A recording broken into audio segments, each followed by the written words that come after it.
మేడ్చల్ జిల్లా Jawahar Nagar municipal corporation పరిధిలో survey number 804లో డిప్యూటీ మేయర్ రెడ్డిశెట్టి శ్రీనివాస్ గుప్తా కబ్జా చేసినటువంటి 5 ఎకరాల భూమిని SK8 న్యూస్ కథనానికి స్పందించిన కాప్రా MRO సుచరిత ఎంక్రోచ్మెంట్ అయినటువంటి ప్రభుత్వ భూమిలో దగ్గరుండి మరీ రెవెన్యూ బోర్డు నాటించి 5 ఎకరాల్లో చుట్టూ ఫెన్సింగ్ వేయించి మరీ నేతాజీ సుభాష్ చంద్రబోస్ ఆవాసీయ స్కూల్ బిల్డింగ్ కోసం కేటాయించడం జరిగింది.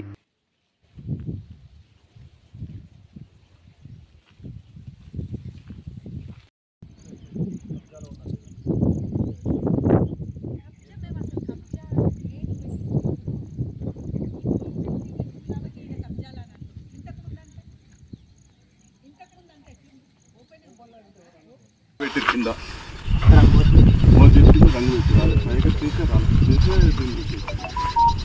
మరి అది ఆల్రెడీ స్కూల్కి వేసినాక మనం ఇదెందుకు పెట్టేది మరి ఫస్ట్ పెట్టి స్కూల్ దిగకముందు. అవును అవును సరే, మరి ఇప్పుడు రిమూవ్ అయితే చేయించండి.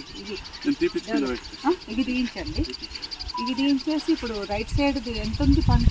3 acres. ఇది 3 acres ఉంటుంది. 2.5-3 acres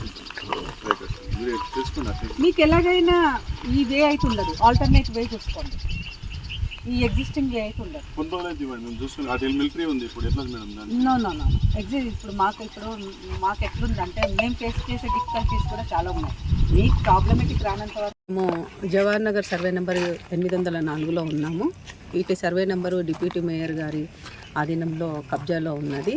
దీనిని మేము ఆల్రెడీ రెజ్యూమ్ చేసుకోవడం జరిగింది. స్కూల్కి ప్రపోజల్ కూడా పంపించడం జరిగింది 5 ఎకరాల భూమిని.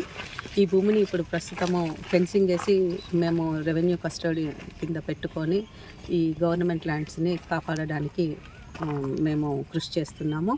జవహర్ నగర్లో ఎంత అవేర్నెస్ తీసుకొని వచ్చినా కూడా ఇక్కడ పబ్లిక్ వాళ్ళను దళారీలు మభ్యపెట్టి మోసం చేసి ప్లాట్లుగా లోపల లేఅవుట్లు చేసుకొని విక్రయించడం జరుగుతుంది.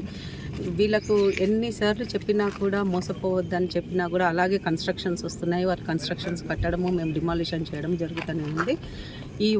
ఈ చిన్న చిన్న ఇండ్లే కాకుండా ఎకరాలలో కబ్జాలో ఉన్న ల్యాండ్స్ని కూడా మేము ఒక 500 ఎకరాలు గవర్నమెంట్ ల్యాండ్గా గుర్తించడం జరిగింది. టోటల్ జవహర్ నగర్ మొత్తం గవర్నమెంట్ ల్యాండే, బట్ ఫ్రీ ఫ్రమ్ ఎంక్రోచ్మెంట్ ఉన్న ల్యాండ్ 500 ఎకరాల వరకు ఉన్నది. దాన్ని ఒక 162 పార్సెల్స్ కింద డివైడ్ చేసి వాటికి జియో కోఆర్డినేట్స్ ఫిక్స్ చేసి మ్యాప్లు కూడా పెట్టుకోవడం జరుగుతుంది. ఇందులో ఎలాంటి లీడర్లు కానీ ఎలాంటి దళారీలు కానీ ఎవరు ఉన్నా కూడా మేము సహించేది లేదు. ఎట్టి పరిస్థితుల్లో గవర్నమెంట్ ల్యాండ్స్ను కాపాడడానికి మా వంతు మేము ఖచ్చితంగా కృషి చేస్తాం. మరిన్ని అప్డేట్స్ కోసం మా ఛానల్ని సబ్స్క్రైబ్ చేయండి.